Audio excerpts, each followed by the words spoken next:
Hey everyone, and welcome to Joe Glass Comics. My name's Joe Glass. I'm a comic book writer and creator, as well as a former critic, and this is my channel to talk about the comics that I'm really enjoying and that I love, and I'm glad that you're here with me. This time I'm going to be talking about Marvel's entry into the LGBTQ Pride Month celebrations, Marvel Voices Pride #1. Another anthology collecting various stories following various LGBTQ characters from Marvel canon.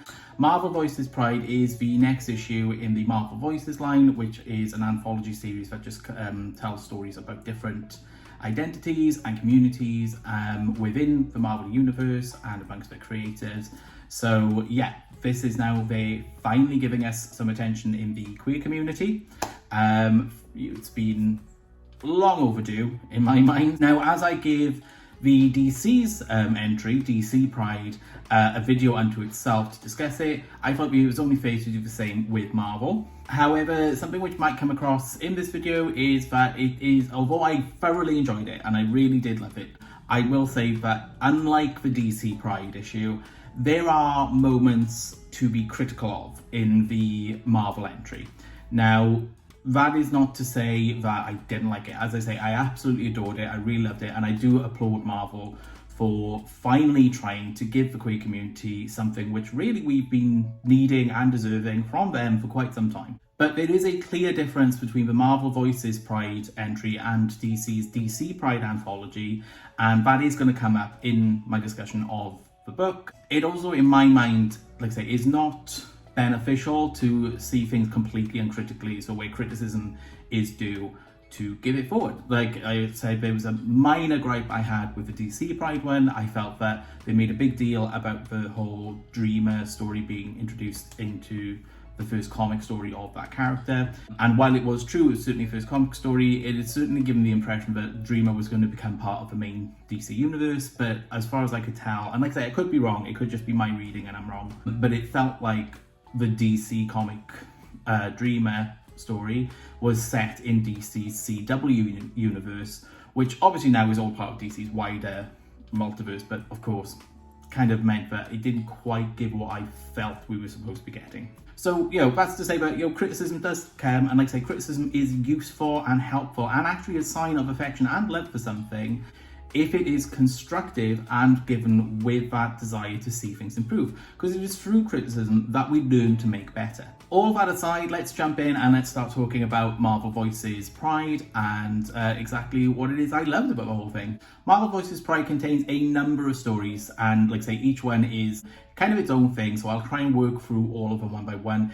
It feels a little bit like the Marvel entry might actually have more stories in it than DC Pride did, which, is awesome. That's, even more creators getting to tell queer stories. They are, however, largely a very different feel to what the DC Pride stories were. And like I say, that is something which I'll sort of go over as I go into it. However, the overall thing that I would say is Marvel Voices Pride #1, I really enjoyed. I thought it was really great, but like I say, it is not as perfect a queer celebration as I felt DC Pride was. The main thing for me is that Marvel Voices Pride feels very self-congratulatory when there isn't necessarily something that Marvel always has had a stellar outlook on. Marvel has not always been the best ally to the LGBTQ plus community. That is not to mean that they were ever antagonistic necessarily. Marvel certainly isn't an antagonist to the LGBTQ plus community, but they are not always the best ally. And that is something, like I say, which will come across as I sort of break down some of these stories which are in this collection. I'm an older reader. I come from a long line of feeling like I wasn't seen and that I didn't have much content to enjoy, and for a queer aspect of myself in Marvel Comics. And I'm a long-time Marvel reader, like massive Marvel zombie fan, as it were. So for me, like having these stories, which even in the spaces where they are just feeling like a little bit extra, is great for me. Like that is fantastic. But I think that there will be a case of there are now newer generations who the little bits are no longer enough, like who need sort of things which are a bit more explicitly about the queer experience and things like that. And, you know, I actually think that's very important, and it's very much why I do my own work. But yeah, it's one of those things which I think might cause some readers to not get the same out of it as they might have done from other anthologies which have been released this month. So kicking off the collection is actually a really fantastic show called Introduction by Luciano Vecchio, who had help on the research for it from Mike O'Sullivan, and research is definitely a key aspect of this story. The thing I love about this particular story was I feel like I learned so much from this particular story in the whole collection. But also as a wider sort of idea of a comics fan, a Marvel fan, and a queer comics characters fan. There were so many characters who appear in this who I've never heard of and never seen. And that is both a wonderful thing for Marvel, because it shows that there is a lot more LGBTQ representation in their line than people might think, but also maybe slightly a bit of a damning thing for Marvel, because it makes you wonder, how come these characters are so hard to find? It's drawn by Luciano Vecchio as well as written, and obviously anyone who follows me knows I'm a massive fan of Luciano's art. It is absolutely gorgeous, and he's really outdone himself here. The way he's structured the panels is reminiscent of stripes almost. As we know from long-standing gay pride flag traditions, stripes are kind of a key element. So I don't know if it was an intention, but it certainly in my mind put me in mind of the pride flag, in that there were these lines running through, and that's how the panel structure works. So I thought that was a very smart thing on Luciano's part, if that was the intention, or if it's maybe just where my brain's adding things in, I don't know. That being said, there were elements in this story which did stick out to me, again added into this idea of Marvel's entries being very self-congratulatory. The story is presented as a kind of in-context idea of Prodigy presenting and creating a history of LGBTQ representation in the superhero community of the Marvel Universe, which is a really fun way of doing it, because it creates this way of contextually and explaining why this story is happening, but also kind of giving you essentially what is real world, a catalogue and history of Marvel's own entries into LGBTQ representation in comic books. Difficulty with that is the contextualization in the Marvel Universe's own sort of continuity is great and it's fun, but it's kind of glossing over the actual text of why certain things did not happen. So for example, part of what it discusses is how there is actually a long history of LGBTQ representation within the Marvel Universe's superhero community, and that there have been a number of examples of queer heroes, and implies that these have been going on for thousands of years. It starts off with a rendition of the panel from that classic Half-Life issue where North Star comes out and is widely credited as the first out comic book superhero. I have some elements of contention with that, but there you go. And it just goes on to sort of explain, historically speaking, there have been plenty of representation, blah, blah, blah. However, this is kind of glossing over the fact that Marvel, like I say, has not always been the greatest of allies. And while it hasn't always been a fully antagonistic sort of adversary to LGBTQ representation or inclusion, it hasn't always been there to help us either.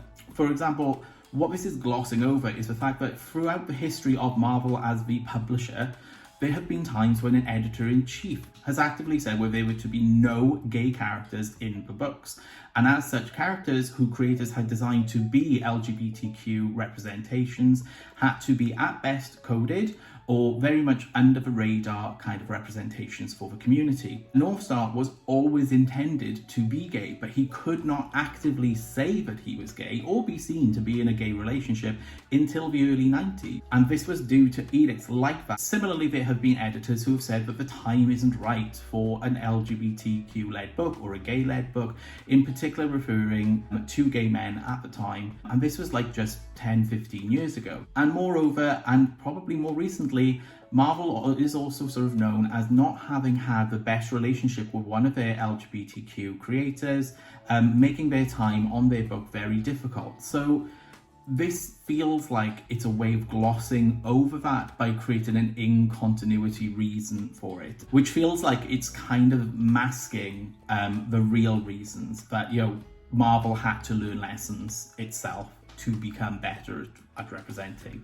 This, of course, is not a fault on the story or the creators telling the story. It's just an aspect which felt mildly disingenuous for me.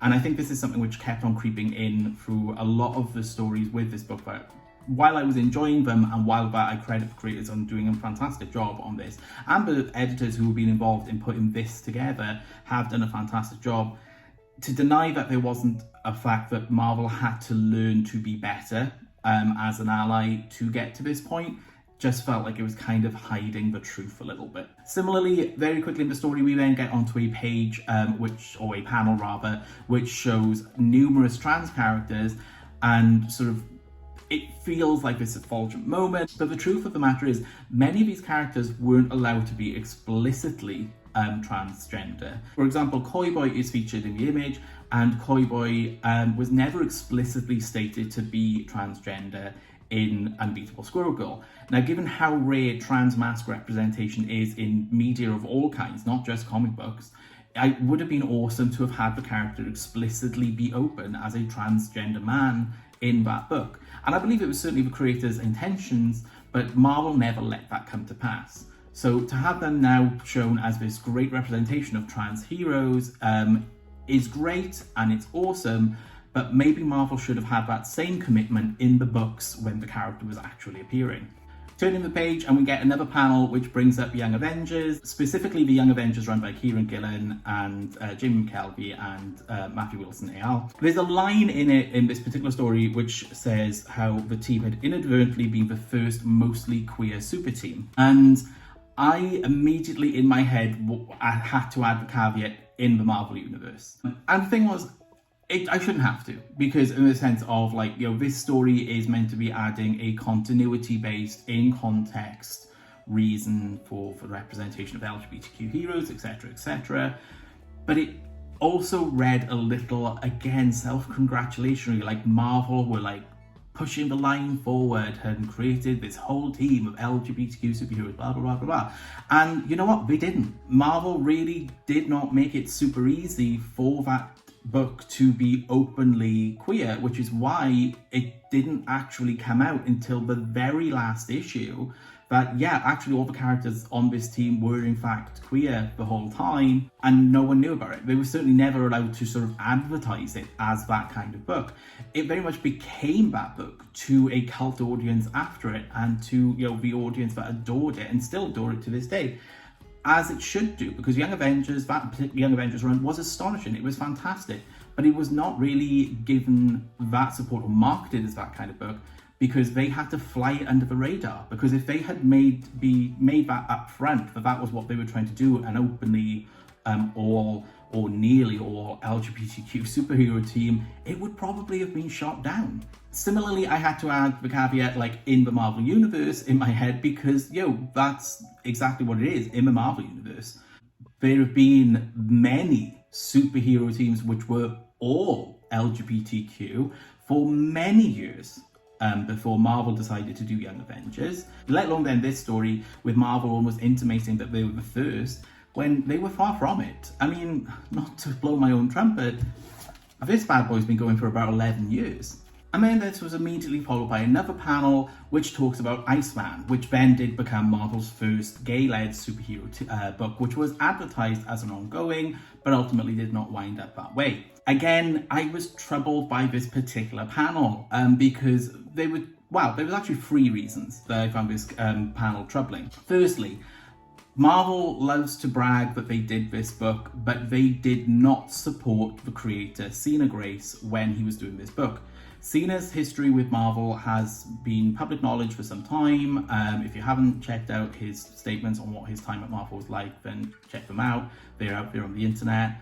But yeah, Marvel, behind the scenes, were not supportive of Cena on this book. And although they were doing a book with a gay lead character, seemed to do everything in their power not to advertise it to the gay community and potentially get new readers, which was boggling to me. Secondly, when the creator then did that off his own back and tried to look into getting queer media interested in the book and see if they could get some more press inches, he actually got a wrist slap for it. And you kind of think like, well, you're not helping this creator to really push their book. So it didn't feel like it was a supportive environment. So then to keep on harping about how they did Iceman, it's just like, well, not really. You did, but you weren't really great with the actual queer voice who was helping you do that. Similarly, this panel includes Madin, a character who was in the books meant to be non-binary, but was never explicitly allowed to be stated as such, and that, it's kind of come out that, that was a character who was always intended to be like Marvel's first canonically non-binary character, but couldn't be because Marvel editorially or up the line actually said no, let the fans decide. And similarly, and lastly, my big issue with this, and actually an issue I have with the whole book, Dark Veil, otherwise known as Shade, does not appear in this book, who was a character obviously introduced in the Iceman run by Sina Grace, a character who is a mutant drag queen. And drag is an important aspect of the LGBTQ community. It's an art form which has been part of our community for decades. It's tremendous representation to have. The fact that this character does not only not appear in this particular story, which, as I say, features so many LGBTQ characters, there were ones which I can't say I even knew about, but also specifically in a panel that is meant to highlight Iceman, the book where the character was created and appeared in, that was just insane to me. And then, to make matters worse, doesn't appear in the whole book. Marvel Voices Pride, the thing which is meant to be celebrating the whole LGBTQ community, does not include this quite well-known gay character who is also a drag queen, which is a well-known queer art form, and it's just not in there. I can't help but feel that that is a petty decision on Marvel's part because they're not happy with the creator of that character. And that just feels it just kind of brought me down. That character should be in this book. They absolutely should be in this book. No matter what Marvel feels about Cena or how unhappy they might be that they shared their story with their particular experience with Marvel, Marvel really should just accept that maybe they failed there and they should have done better and could maybe just look to improve and do better in the future. But instead it felt like they were continuing this really, frankly, upsetting little vendetta against a creator, all because they were just honest about the fact that they did not feel they were supported in their time at Marvel. However, we then go on to the final page of this particular story, which does actually show some very recent big moments, which do highlight that there is actually queer inclusion and stories which are at the heart of major mainline continuity stories which are happening at the moment, such as X-Men and the Hulk Hogan era, Guardians of the Galaxy, Runaways, and of course last year's Empire event, which was basically an entire Marvel Universe event, one which majorly changed a long-term Marvel status quo, for the better if you ask me, which was entirely centered around a gay couple and their marriage. So whilst it might sound that in this little story I've had a lot of criticisms to give out, it's just because this story kind of encapsulates a lot of things which I think were problematic with Marvel, which just brought up my problems with Marvel's particular history as an ally. But also, it did also bring to mind that yes, Marvel is an ally. Whether they have always been the best ally or not, or particularly a good ally, they have at times really come out for the LGBTQ community and presented us with content which we've really, really needed and longed for. The story ends with the idea that this is just the beginning of things to come, and I really do hope that is the case, not just for the Marvel Voices Pride, but also for Marvel as a whole, and it does feel that way. It certainly seems that a number of major stories which are coming up in the near future in Marvel's line all involve queer characters and queer sort of stories, so I'm really, really looking forward to that. I'm really hoping that Marvel will learn to actually include more queer creators as well, because including queer creators obviously creates you better work. Despite the issues I've sort of brought up in this particular short story, this is actually my favourite short story, I think, out of the whole thing. That's not, my issues, like I say, weren't with the story itself. It's more with the idea that this story kind of gives that feel of self-congratulation that Marvel Voices Pride seems to really have. And like I say, I don't think that's something which Marvel necessarily have earned as yet.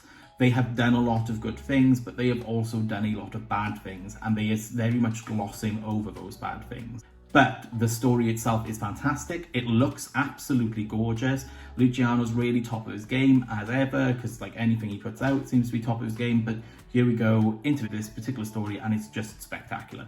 We'll follow up with a sweet little page from Jin Chung and Alan Heinberg, which is actually the wedding vows of Hulkling and Wiccan, who obviously got married in Empire last year, as I mentioned a second ago. So that was a really sweet thing, because obviously those are the creators who created those characters. So it just felt like a really sweet moment to sort of have this little one-page thing, which is them celebrating this big thing which happened with the characters they made. Next up is a short by Mariko Tamaki, Chris Anker, and Tamara Bonvillain, who are focusing on the Runaways characters of Nico and Caroline Dean, who are going out on a date, and it's just really sweet. It's more beautiful Chris Anker art. Again, anyone who follows not just me on social media, but also like my work, knows that I'm a massive Chris Anker fan.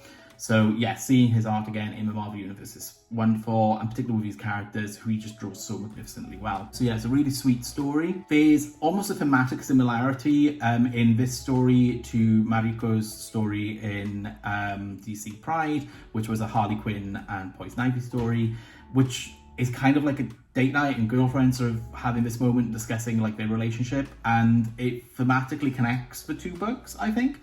And they both were really wonderful stories. They're both really sweet. This is one of the stories in the Marvel Voices Pride book, which isn't Marvel feeling self-congratulatory at all, and more just an actual queer voice telling a queer story of queer characters discussing their queer relationship. And that's awesome. And like, that's something we need more of. And like, I think what queer audiences are really looking for. So yeah, it's really, that's one highlight in this book as well, I would say. Next up is a story by Lila Sturgis, Derek Charm, and Brittany Peer. This story includes Charlene McGowan, who is actually one of Marvel's now not first, but only real big trans characters at the moment, who is regularly appearing in a mainstream Marvel book in this form of Immortal Hulk, and now Gamma Flight, which I think started this week as well. It's a really great story about Charlene having to explain how to be a trans ally to a cisgender person, and that's great. And it's great to have a story with including like a cisgender character to show how you can be a better cisgender ally to trans people. But yeah, it's a really great fun story. It's really great art by Derek Charm. It's really sweet, I think, which was what I really enjoyed about it. It just felt charming and just really, really sort of fantastic to have. And it felt like Charlene got to be like more of a lead in this story than they get to be in Immortal Hulk. However, it is very much still a case that like this is a side character. I'm hoping that Charlene gets to be more of a prominent character, because, you know, Marvel is sorely lacking for trans characters, which is in a way something which is kind of going to come up in very shortly in this video. In fact, the next couple stories are all following trans characters. We've got Jessie Drake in the next story in an adventure with Black Cat. What I loved about this one, being written by Leah Williams, is that it kind of implies that Jessie Drake's not going away. She's not coming in for this little short story like when they were originally introduced to the Marvel Universe and then disappearing, but in fact, actually, there's going to be more with this character to come, and I really hope that is the case. And it's followed up by a weird sort of somewhat meta story about She-Hulk, where a trans cosplayer is cosplaying as She-Hulk and accidentally bumps into Titania, a long-time adversary of She-Hulk. And again, it's a sweet and charming story. It's another element of a transgender person having to sort of like educate and also help a cisgender person, which is sweet, but I'm a little bit worried that we're getting too many stories where like the trans characters are having to help cisgender people to be better people, when surely that is not the job of a trans person. It is the job of a cisgender person to be better for trans people. And yeah, there's an element of allyship, and like I said, the creators behind this are really telling lovely little stories, and like I hope they get more work at Marvel so that we can sort of see these kind of things continue. But I just felt it was a little concerning that all the trans stories were lumped together into essentially one section in the book, so it's just 3 stories consecutively, and that the overwhelming majority of them seem to involve a trans character with a cis character, and the two of the three involving essentially the trans character have to teach the cis character to be a better ally, which just felt like there's more to the trans story than that. So like I say, it was great to have that inclusion, but I kind of feel like, again, that is something Marvel needs to improve on. They needed to allow the creators to maybe tell different kinds of stories involving the characters. And for me, I would have really loved it if She-Hulk could actually be trans. You know, I think that would be a really fascinating and interesting addition to Jen Waters' character. So yeah, I did enjoy them, but it felt like there was something a little unusual about the way they were all lumped together and about how a lot of them kind of were about the same thing. So it was a bit of a shame in that respect. The next story is a lot better because, again, it's not feeling like Marvel trying to congratulate themselves for having like this inclusion or that inclusion, or we've done so well at this, and is actually a queer creator telling a queer story from a queer point of view, in that it's Prodigy explaining how they realized that they were bisexual.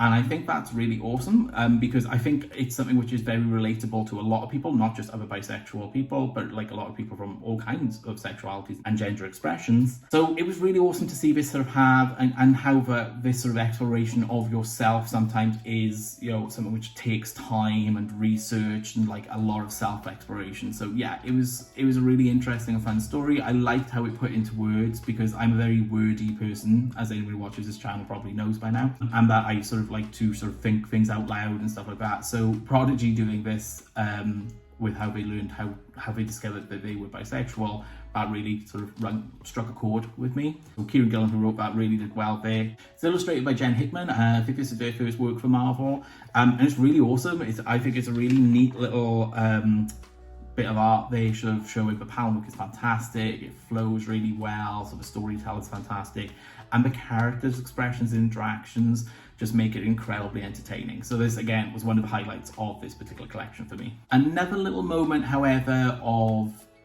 little criticism which I had was in the middle. There's a big gay moments double page spread where Marvel talk about various books that they've done which have included queer characters. However, what it doesn't really seem to realize that it's really showing is that so many of these happened in mini-series or anthologies or little one-shot kind of things, and you know what they're not sort of then pointing out is like, and then that character disappeared for absolutely ages, in some cases decades. So it was a kind of case of just like, yeah, that's not necessarily the win you think it is.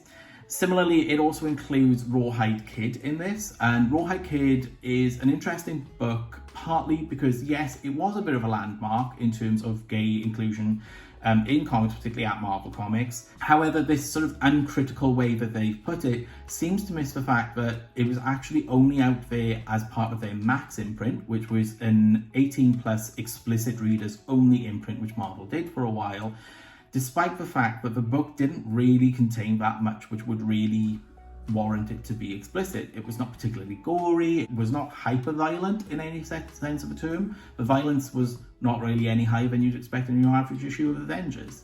So it really felt like the only reason that this book was considered explicit was because it included a gay man. Next up is a story from Terry Blass, Paulina Ganuccio and Kendall Good. And it's a really fantastic story. It's a really sweet story following Annalie. It's kind of about queer friendship. And again, this story is great because it's not about Marvel patting themselves on the back for their queer representation or their history of queer representation. It's just a queer story involving queer characters and telling a queer point of view, and something which obviously doesn't always get shown very much, because it's about gay friendship and the friendship between gay men, and how that doesn't often get shown. Like, often when you have gay characters, they're either completely single all the time, or they're in a relationship, sometimes immediately, so then you never have to see them sort of playing the field or anything like that. But you never really get to see things like, you know, friendship between gay men who maybe don't have any kind of sexual interest in each other or romantic interest in each other. They're just friends, or maybe even like there is some. But, you know, they can still be friends and have those things as well. So yeah, it was nice to see this little story where we get to see something from a queer perspective and a queer point of view tale which just celebrates that. This is again followed up with a nice little retcon for Iceman, written by Anthony Oliveira and drawn by Javier Garon, with David Curiel on the colours. It is a lovely little story, incredibly sweet, and really adds to this whole idea that Iceman was always gay. There's unfortunately still a contingent of fans out there who will be like, Iceman wasn't gay before, or worse, Jean Grey made him gay. Like, why would Jean Grey do that in terms of context of the characters? If anyone made him gay, it's the writer. Except Brian Bendis didn't make Iceman gay either. That had been set up for absolutely donkey's years. So it's just that it only finally got the trigger pulled because Marvel finally allowed it to happen fairly recently. As such, there's a similarity in this story to the Alan Scott story in the DC Pride book, and that's kind of where the similarity ends. It's about taking this long-standing character and retconning moments in their past, which would show that, yeah, guess what, they were always gay, and like I said, they've always kind of struggled with this, you've just never seen it necessarily. The similarities end there because obviously those are very different characters. Alan Scott is very much the buttoned up, sort of kind of uptight, big leader character.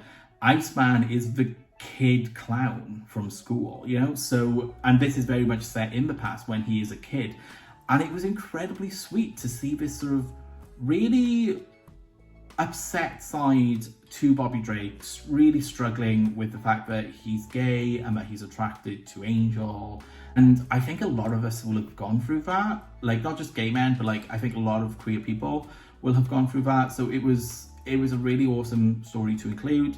Again, it's because it's not anyone sort of patting themselves on the back. It's purely a queer story from a queer point of view by an incredibly smart queer creator. So yeah, I was really, really impressed with this one. It's one of the highlights of this book as well. Isn't it remarkable how many of these highlights involve mutants and the X-Men? Marvel maybe need to add a bit more in terms of LGBTQ characters outside of Krakoa. The video is running on a little bit, and I definitely don't want this to be like an hour-long discussion. So I'm basically going to run through the last few stories and not sort of break down absolutely everything. There are a lot of great stories in here. Like I say, there's some which are particularly better because they don't feel like Marvel patting themselves on the back for being great allies and representing the community, but just having queer creators getting to tell a queer point of view with those characters. I'd be remiss without mentioning the new character Somnus, who has a really interesting backstory, and I would love to see how that's going to play out. It certainly seems to imply that Somnus is going to be sticking around and will be appearing again. There's an interesting element to Somnus' story, which actually really plays into how does the Krakoan system of mutant resurrection work exactly. So I'm really interested to see how this is all going to sort of continue in the future. The book ends with a reprint of Alpha Flight 106, which is the issue where North Star officially comes out. It's the story which started off a lot of things. It certainly started off a lot of Marvel's more explicit actual allyship and representation of queer communities.